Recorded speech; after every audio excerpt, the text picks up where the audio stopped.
नमस्कार।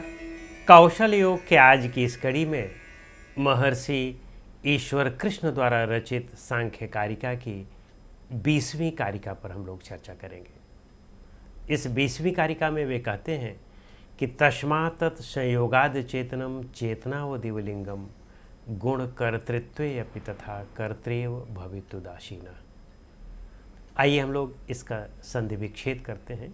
तो ये कहते हैं कि तस्मात् तत्, तस्मात् का मतलब यहाँ पर पूर्व कारिका में जो पुरुष को उन्होंने सिद्ध किया है और पुरुष के विषय में उन्होंने कहा है कि उसके 5 गुण हैं, उस पुरुष की यहाँ पर चर्चा है। तस्मात् तत् यानी उस पुरुष के, फिर कहते हैं संयोग, उस पुरुष के संयोग से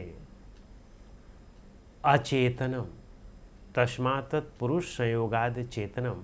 तो कहते हैं कि उस पुरुष के संयोग से अचेतन, अचेतन का मतलब जड़ है, और अचेतन पूर्व की कारिकाओं में सिद्ध किया जा चुका है कि व्यक्त और अव्यक्त ये दोनों अचेतन हैं।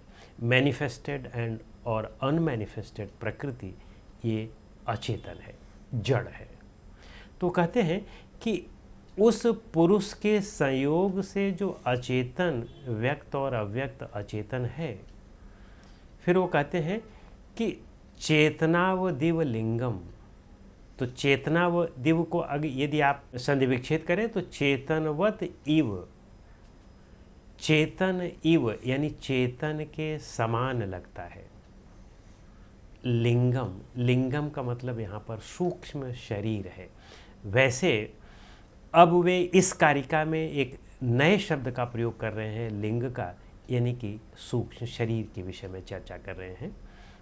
फिर वो कहते हैं कि गुण कर्तृत्वे अपि, गुण कर्तृत्वे अपि यानी गुण ही कर रहे हैं, अपि भी गुण ही कर रहे हैं, कर्तेव भवितुदासीनः, कर्ता इव, लेकिन लगता है कि पुरुष कर्ता के समान लगता है, जबकि भवति उदासीनः यानी भवति उदासीनः, जबकि भवति के माने है वो उदासीन यानी तटस्थ है, जबकि पुरुष तटस्थ है।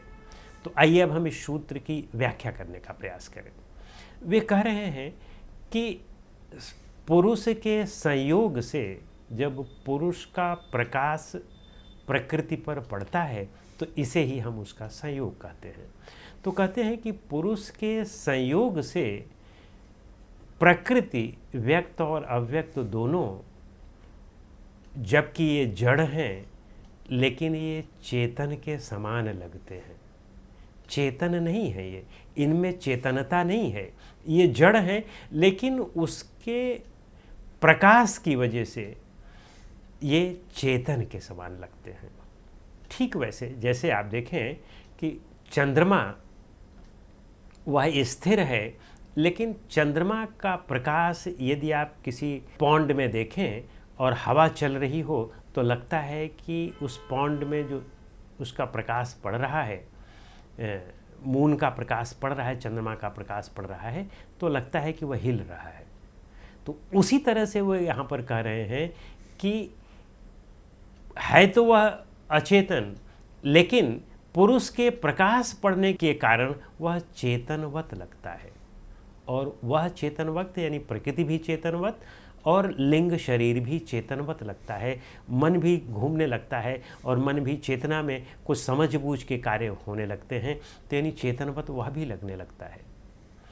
यह पुरुष के संयोग के कारण है, पुरुष का जो प्रकाश प्रकृति पर पड़ रहा है उसकी वजह से है। पुरुष तो चेतन है ही है, लेकिन उसका प्रकाश जब प्रकृति पर पड़ता है और लिंग शरीर पर पड़ता है तो लिंग और प्रकृति ये दोनों चेतन के समान लगते हैं, चेतन जैसे व्यवहार करने लगते हैं। फिर कहते हैं कि गुण कर्तृत्वे अपि, यद्यपि गुण ही गुण में बरत रहे हैं, गुण ही कर रहे हैं, क्योंकि तीनों गुणों में ही करने की पॉसिबिलिटी है, तीनों गुणों में ही करने की क्षमता है। पुरुष तो निष्क्रिय है, तीनों गुण ही तो प्रकृति को सक्रिय बनाते हैं। तो प्रकृति में ये जो तीनों गुण हैं, वास्तव में ये गुण ही गुण आपस में बरत रहे हैं।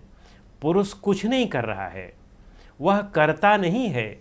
तो वे कहते हैं कर्ता इव, वह कर्ता के समान लगता है, जबकि भवत उदासीन है, जबकि वह उदासीन है, जबकि वह अकर्ता है, जबकि वह निष्क्रिय है, वह कुछ भी नहीं करता है।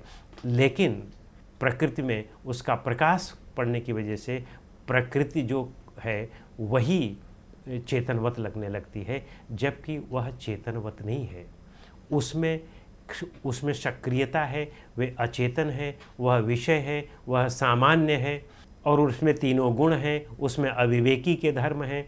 प्रकाश पड़ने की वजह से वह चेतनवत लगने लगता है, और वो ऐसा लगता है कि जैसे शरीर ही में ही चेतना है, शरीर ही चेतन युक्त है, और शरीर ही सब कुछ कर रहा है, हमारा लिंग शरीर ही सब कुछ कर रहा है। इस कारिका में उन्होंने लिंग की भी चर्चा की है, और लिंग का मतलब होता है सूक्ष्म शरीर। यह सूक्ष्म शरीर वस्तुतः क्या है? हमारे सांख्य फिलॉसफी में, सांख्य दर्शन में, उसमें सांख्य कारिका जो कहता है, या सांख्य की अवधारणा ये है कि हमारा सूक्ष्म शरीर होता है। यह जो स्थूल शरीर है पंच तत्वों का, वस्तुतः यह तो स्थूल है, इसके पीछे एक शरीर है जो सूक्ष्म शरीर है, जो बीज है। जैसे पेड़ होता है, तो पेड़ तो आपको जब बड़ा हो जाता है तो आपको पेड़ तो दिखाई पड़ता है, लेकिन बीज नहीं दिखाई पड़ता है, बीज नीचे होता है, उसी बीज से ही वह पेड़ होता है। उसी तरह से हमारे शरीर का एक बीज है, जो हमारे कर्म हैं, जो हमारे कर्म और अकर्म है, विकर्म है, ये सब उस बीज में सन्निहित होते हैं, और उस बीज की वजह से ही हमारे ये भौतिक शरीर का जन्म होता है। तो वह बीज ही लिंग शरीर है, जिसे हमारे यहाँ सूक्ष्म शरीर कहा गया है। उस सूक्ष्म शरीर में 18 तत्वों की बात की गई है। वे कौन कौन से हैं? जो हमारा लिंग शरीर है, उस लिंग शरीर में 18 तत्व हैं, और उन 18 तत्वों में महत से लेकर के पंच तन्मात्राओं तक है। महत, बुद्धि, अहंकार, और अहंकार में 2 भाग हुए। एक तो सात्विक अहंकार, जिसे हम वैकृत अहंकार कहते हैं, और दूसरा भूत अहंकार, जिसे हम तामस अहंकार कहते हैं। तो जो सात्विक अहंकार या वैकृत अहंकार है, उसमें 11 भाग हुए। 11, जिसमें 5 ज्ञानेंद्रियाँ, 5 कर्मेंद्रियाँ और 1 मन हुआ। और उधर पंच तन्मात्राएँ हुई। पंच तन्मात्राओं में शब्द, रूप, रस, गंध और स्पर्श, ये हैं, ये 5 विषय हैं। तो ये 5 हुए। तो इस तरह से 5 ये और 11 वो, 11 5 16, और फिर 2 महत और अहंकार, ये 18 हुए। तो 18 तत्वों के साथ सूक्ष्म शरीर बनता है। तो हमारा जो सूक्ष्म शरीर है वह लिंग शरीर है, और वह शरीर सदैव रहता है। जब तक हमें मोक्ष नहीं मिल जाता, कैवल्य नहीं मिल जाता, तब तक वह रहता है। वह मृत्यु और दूसरे जन्म के बीच में वह बीच में यात्रा करता है, और फिर पुनः शरीर धारण करता है। एक शरीर छोड़ करके फिर वह दूसरी शरीर धारण करने के लिए जाता है। लेकिन हमारा यह बाह्य शरीर तो छूट जाता है, वह तब तक जीवित रहता है जब तक हमारा मोक्ष नहीं हो जाता है, कैवल्य नहीं प्राप्त हो जाता है। तो इस तरह से उन्होंने इस कारिका में लिंग शब्द का भी जिक्र किया है। तो इस कारिका के विषय में इतना ही। अगली कारिका के लिए हम लोग अगली कड़ी में मिलते हैं। नमस्कार।